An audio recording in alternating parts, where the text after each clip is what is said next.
Hey, Crystal Maiden here, and this is Twilight Princess. There are a lot of differences between this and Wind Waker, like aside from the obvious, and I'm going to be pointing them out as I go along. I like this intro, like before the title screen shows up. I like the atmospheric music with the singing. How Link rides his horse across Elden. This actually takes place on a dummy save file in the game's code that is actually in the time period, like around the time when you fight King Bublin. And you can find that out if you use a glitch to play on the title screen. So that's pretty cool. But yeah, this is a pretty good intro. I like the intro that plays. I like the trailer that plays when you wait on the title screen a lot more. Like, it's got the epic music that perfectly suits the action that goes on and builds up to it. Like, it's a really good trailer. But if I showed that, then we'd be here all day. Yeah, I really like the effect of the wolf howling at exactly the right time as the music perfectly starts. So this is a pretty good game. Like, this is definitely an underrated gem when it comes to Zelda. Like, a lot of people like to talk about like a Twilight Princess Skyward Sword Dark Age. And while Skyward Sword definitely has earned the ire because of the motion controls, I feel like Twilight Princess doesn't get the reputation it deserves.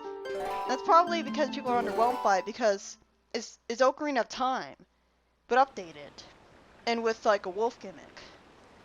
So people hate on it because it's exactly what they wanted. Like, Wind Waker wasn't enough like Ocarina of Time, so everyone complained. They made a game that was like Ocarina of Time, and everyone complained. Me, I've never played Ocarina of Time, so this is my Ocarina of Time.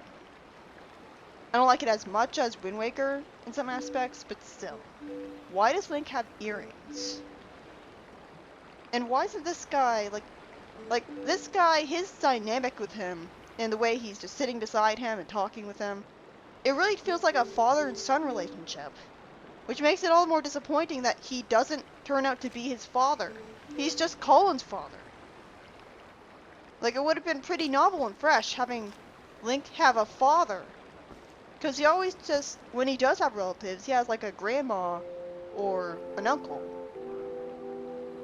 And I get the point of making a hero an orphan because it means they don't have to worry about parents nagging them and worrying them and restricting them from going on an adventure. But then you have parental figures for the hero anyways, like the grandma or the uncle, and it kind of defeats the purpose of not giving them parents. Not to mention the fact that,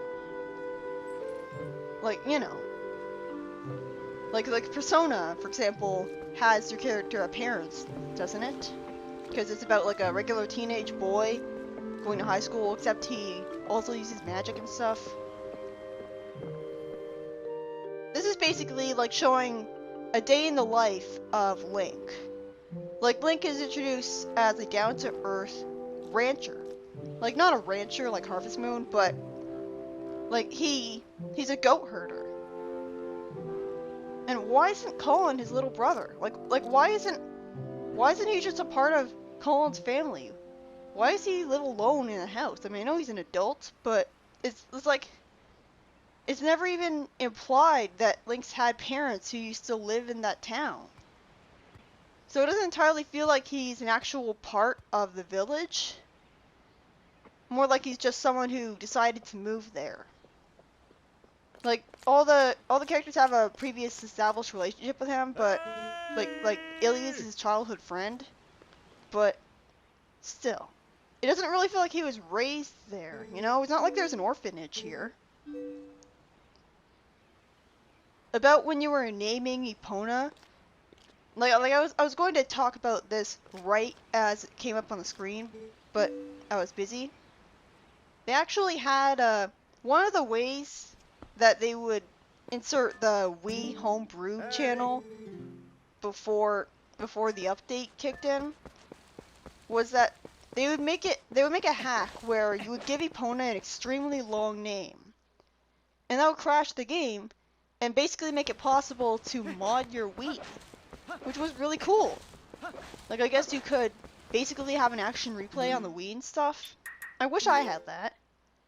Like, I'm sure there are videos of how to homebrew on the Wii, but I can't imagine that they would be engaging. Like, they'd probably be really boring and instructional and not like I admit my attention span isn't good enough for them. And plus, like, I'm not sure if home brewing a Wii is even legal. I'm sure it violates the warranty. Like, I don't know. Like wouldn't watching that video implicate you? It does sound like a really cool idea, though. Yeah, this is to establish right away that Ilya is his friend. Ilya isn't that fun of a character. Like, she's a tsundere. Like, she's hard, she's hardened. Like, she gets mad at him at one point. And the problem is we don't see enough of her being a nice person or a good friend to Link. So there's not much of a reason to not find her annoying. Like, here she's nice, but after this, she just acts kind of bitchy. And I guess it's for good reason, but still. It's like, it's not a good establishing character moment for her. Like, her washing her horse shows that she's a horse lover, an animal lover, but that's about it. Yeah, this is Orden Village. It's basically it's a peaceful town. Like, what's ironic is that it's basically the Kakariko village of this game. Even though it has a Kakariko village in it. So that's kind of weird. And like, this village kind of gets obsolete really quickly. Because there's 2 more towns after this, and there's no real reason to come back here once you're done with everything in the story with it. A lot of people have complained about how long the intro of Twilight Princess is. Now, the intro, like, I don't like Wind Waker's intro either. Because the early game tends to drag. Like, I hate the stealth section with a fiery passion. It's so boring and dull. And I don't really like it takes multiple different parts just for me to get to the first dungeon. But it feels better because it's not like you're stuck in one province the whole time. Like, maybe Twilight Princess's intro seems to drag more because you spend so much of it in one province of the game. Like, you spend so much of it in Orden, and then events happen, and you go to a different province, and then you go back to Orden. Like, in Wind Waker, you travel all across the Great Sea within the span of that intro. Like, you go from Outside Island to the Forsaken Fortress, and then you go to Dragon Roost and Windfall. So I guess it feels more like you're making progress. I don't mind the intro, like, it's fun enough. The real problem with it is the cutscene to gameplay ratio. Like, I don't have a problem with it when I'm skipping all the cutscenes like I do when I normally play the game, but there's just so much cutscenes in this game, it just feels like it drags out. Like, especially with the intro. I like how the text scrolls a lot faster than Wind Waker, though.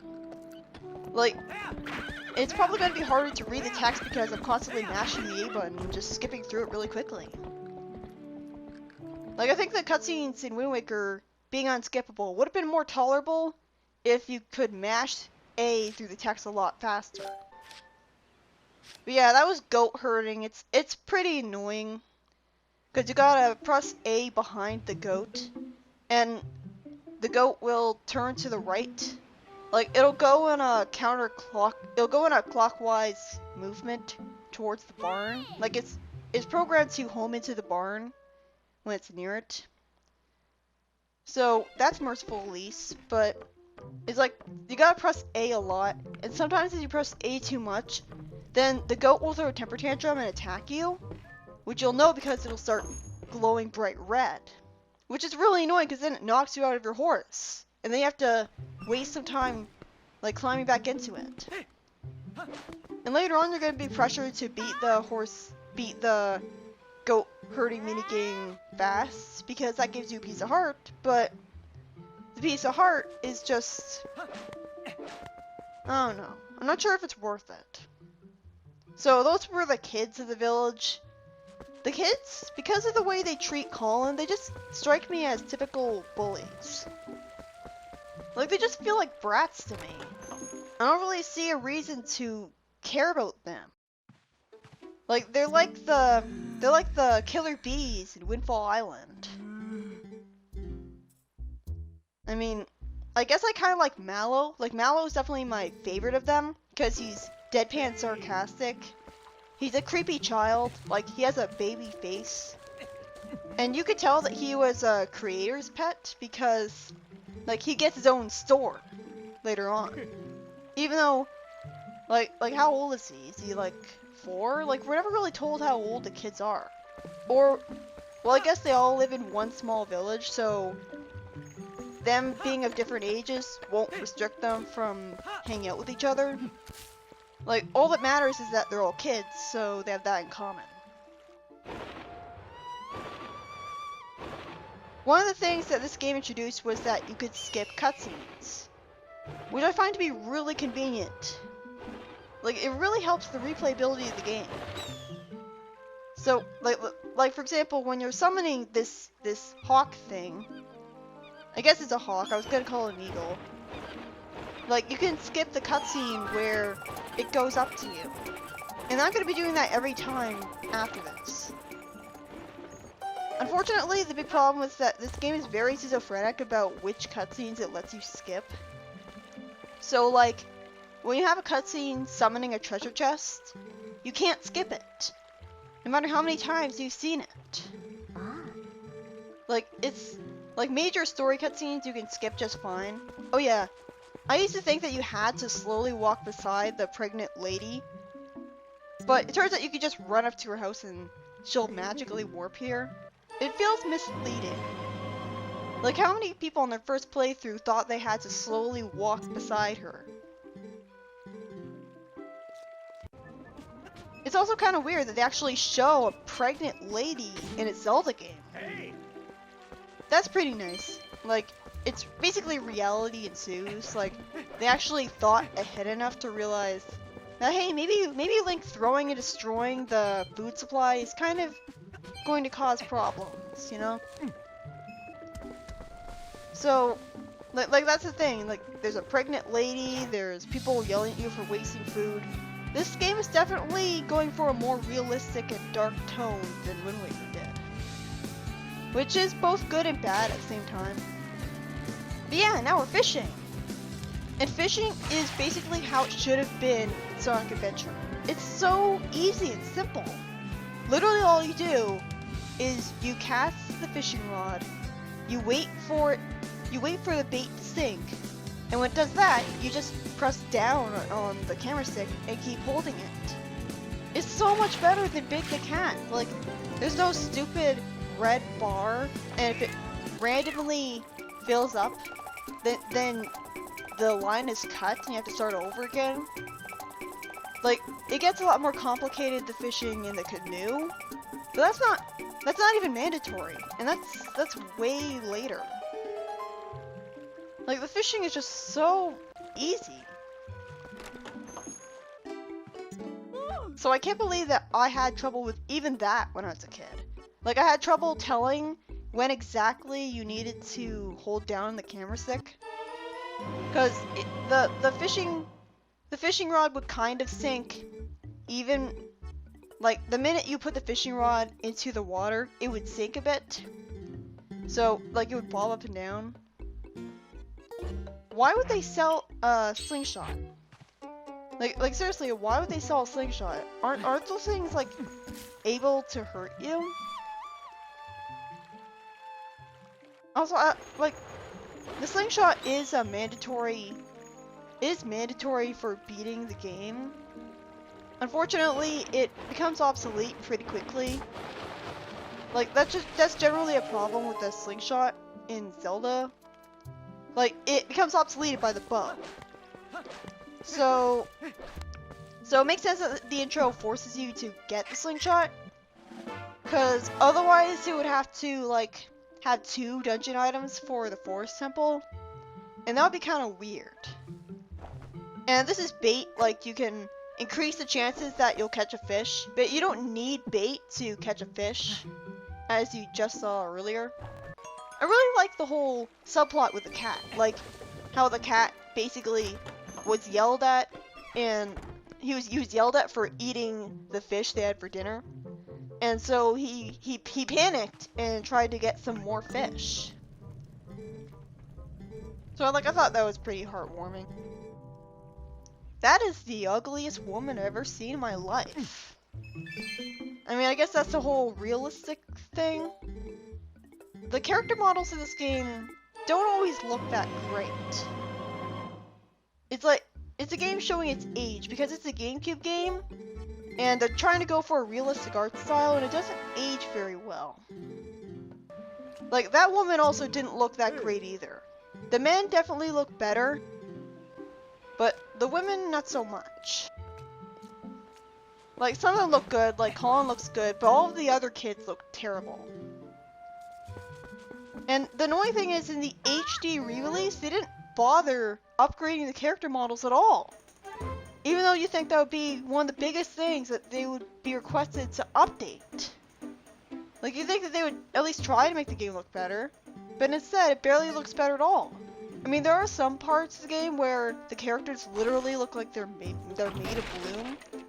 Because the big thing about this game is the bloom effect, where, like, you've got the Twilight to emphasize that.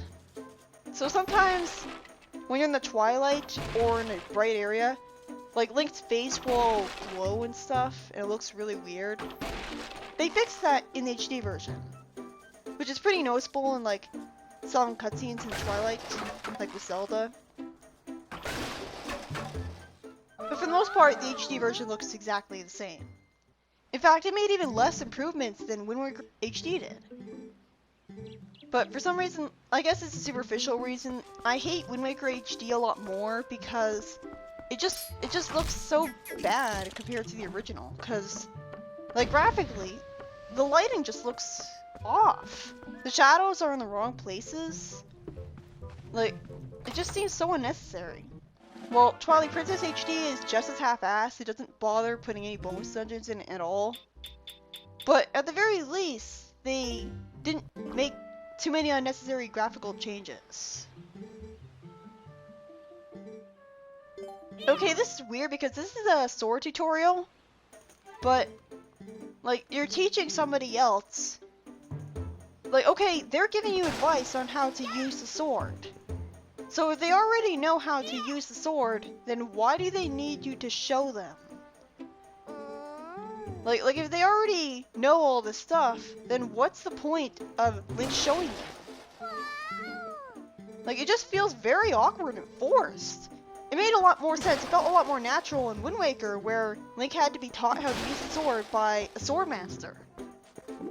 Not to mention, I'm not sure how a stick would function as a sword, since a stick is not sharp. Like, I guess you're supposed to believe that it's pointy at the end, but... But yeah, for the most part, the sword techniques are exactly the same as in Wind Waker. Like, there are additional sword skills that you can learn, but some of them, like the Helm Splitter and the Back Slice, are literally just the parry from Wind Waker, but more complicated to execute. One of the new things that the sword introduced was the fact that you could have this cutting grass attack, where you basically mash the B button while walking around, and you would use an attack that made it a lot more convenient to cut grass. Unfortunately, if you attack an enemy with that attack, then you inconveniently stop, and then you go into a combo.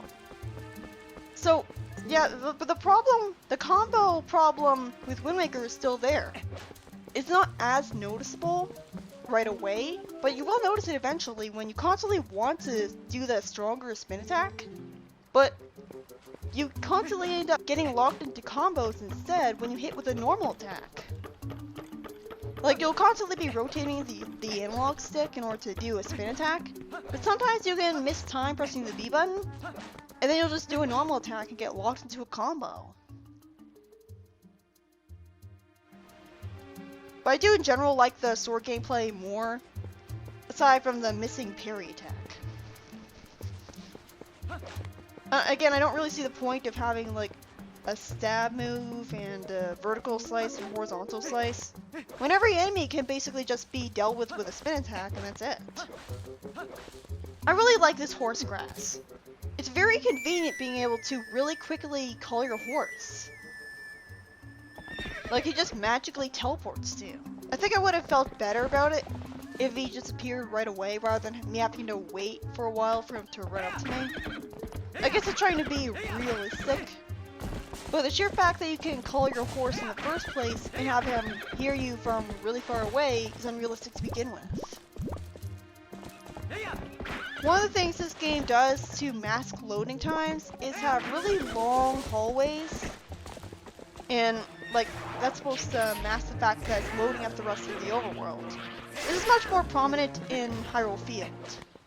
The different sections of the overworld, they're divided into different sections, and you can tell because the area of it you're in lights up on the minimap.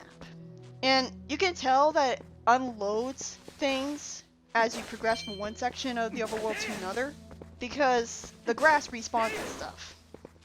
Will Link find Talo and save him? Find out next time on Link Saves Talo.